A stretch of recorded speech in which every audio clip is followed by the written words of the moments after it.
Newsroom Gujarat આજે જ્યારે એની શરૂઆત કરી રહ્યો છે ત્યારે અને એ પણ મારા માટે તો ગૌરવ છે કે અમારી જગ્યાની અંદર અમને જે લાભ આપ્યો છે અને આ ન્યૂઝ ચેનલ ખૂબ ફૂલે ફાલે અને લોકોનો અવાજ છે એ લોકોના છેક ઘર સુધી પહોંચાડે અને જે વિશ્વાસ છે લોકોને ન્યૂઝ પ્રત્યેનો એ સતત જળવાયેલો રહે એવી રીતે કામ કરે અને જીવનની અંદર આ ચેનલ ખૂબ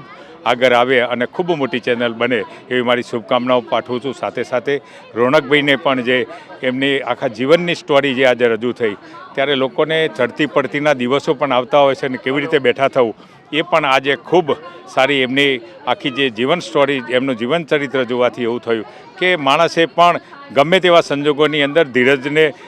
ગમે તેવો સંજોગ ખરાબ આવે તો પણ ધીરજ રાખવી જોઈએ અને કુદરત સારા દિવસો લાવતી જ હોય છે। સૌને શુભેચ્છાઓ।